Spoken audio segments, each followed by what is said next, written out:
আমাদের মহিলা যারা কার্যকর্তা ছিল তাদের উপরে কি নৃশংসভাবে লাঠিচার্জ করা হয়েছে এবং ফেলে অব্দি লাথি মারা হয়েছে। তবে আমি একটা মহিলা হয়ে এই জিনিসটা দেখতে পারবো, আমাদের মুখে জুতো মারা উচিত ছিল, কিন্তু আমি সেটা করিনি, জুতোটা ছুঁড়ে মেরেছি। সামনে থাকলে সেই পুলিশ অফিসার তার মুখে জুতোটা মারতাম, এখন খালি ছুঁড়ে মেরেছি।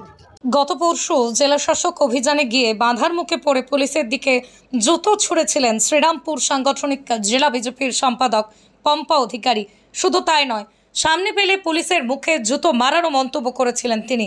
এবার সেই ঘটনায় পুলিশের পক্ষ থেকে পম্পা অধিকারীর বিরুদ্ধে একাধিক ধারায় মামলা রুজু করে আজ বুধবার ভোর নাগাদ তাঁর বাড়িতে গিয়ে তাঁকে গ্রেপ্তার করল পুলিশ। চুঁচুড়া মহিলা থানার বিশাল পুলিশ বাহিনী গিয়ে বিজেপির এই নেত্রীকে গ্রেপ্তার করে। পুলিশ সূত্রে খবর, ধৃতের বিরুদ্ধে পুলিশের কাজে বাধা দান, বেআইনি জমায়েত, বিশৃঙ্খলা সৃষ্টির উদ্দেশ্যে জড়ো হওয়া সহ একাধিক ধারায় মামলা রুজু করা হয়েছিল। তারপরেই তাঁকে গ্রেপ্তার করা হয়। ধৃতকে আজ চুঁচুড়া আদালতে পেশ করা হয়। যদিও দলের নেত্রীর গ্রেপ্তারির খবর সম্পর্কে অবগত হতেই থানায় গিয়েছিলেন হুগলি সাংগঠনিক জেলা বিজেপির সভাপতি তুষার মজুমদার। তিনি বলেন, সেদিন তো অনেকেই বিক্ষোভে সামিল হয়েছিলেন, সব জায়গায় এরকম হয়েছিল, তাহলে শুধু পম্পাকেই কেন গ্রেপ্তার করা হলো? এ বিষয়ে আমরা আইনি লড়াই করব। এখনো কিছু বলেননি আপনাদের তো ডিএম অফিস ঘেরাও অভিযান, যতটুকু শোনা গেছে যে ডিএম অফিসে যেদিন ঘেরাও হয়েছিল ওই দিনের সমস্যা নিয়েই অ্যারেস্ট করেছে, এরকম একটা অনেকেই তো ঘেরাও করেছিল, অনেকেই তো বিক্ষোভ করেছিল। হ্যাঁ, অনেকে করেছিল, তার মধ্যে দিদিকে করেছেন।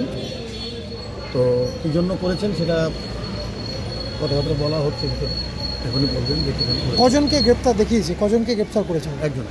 একজনকে। কিছু বলেছে কেন গ্রেপ্তার হলো? এখনো সেটা বলেননি যে কি জন্য গ্রেপ্তার হয়েছে, বলতেন তো আমি বলেই দিতাম। রাত দুপুরে এরকম একদম সকালবেলায় মহিলাকে নিয়ে এলো, পুলিশ করেছে অভিযোগ, বোধহয় পুলিশই করেছে, হয়তো এটা জানা নেই আমাদের কাছে। এই সকালবেলা আমাকে ফোন করলেন শ্রীরামপুর থেকে, এরকম অ্যারেস্ট করে নিয়ে গেছে দিদিকে, তুলে নিয়ে গেছে, অ্যারেস্ট করে তুলে নিয়ে গেছে। তো এটা একটু দেখুন।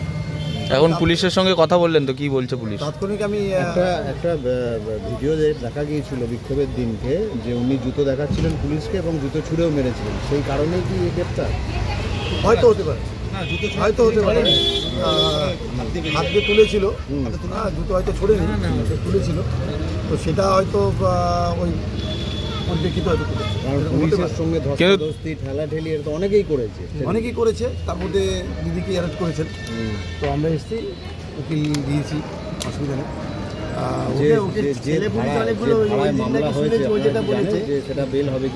মামলার ধারাটা এখন পর্যন্ত আমাদের কাছে দেয়নি, তো উকিলকে বলা হয়েছে, উকিল হয়তো কাগজ তুলেছে, ওনার কাছে জেনে আমি হয়তো বলতে পারবো যে কত তুলেছে। কিন্তু আমরা তো চাইছি যে এখনই বেল হয়ে যাক, আর বেল না হলে কেন এইভাবে করা হয়েছে, কেননা এরকম বিষয় তো অনেক জায়গায় হয়, সব জায়গাতে বহু জায়গায় এরকম বিষয়টা হয়েছে। আগেও আপনারা দেখেন কলকাতার বুকে এরকম বিষয় হয়েছে, জুতোর বিষয়টা। তো সেক্ষেত্রে এনাকে কেন অ্যারেস্ট করা হলো, ওনাকে ওদিকে কেন অ্যারেস্ট করা হলো না, এর একটা জবাব তো দিতেই হবে পুলিশকে।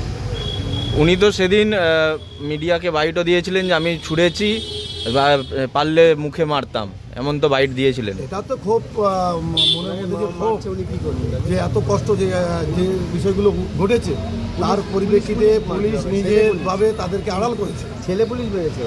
আর সেক্ষেত্রে দেখা গেল যে আড়াল করার ক্ষেত্রে মহিলাদের সুরক্ষার ক্ষেত্রে পুলিশ ব্যর্থ, আর তার জন্য সেই ক্ষোভ প্রকাশের হয়তো বহিঃপ্রকাশ ঘটেছে, এরকম।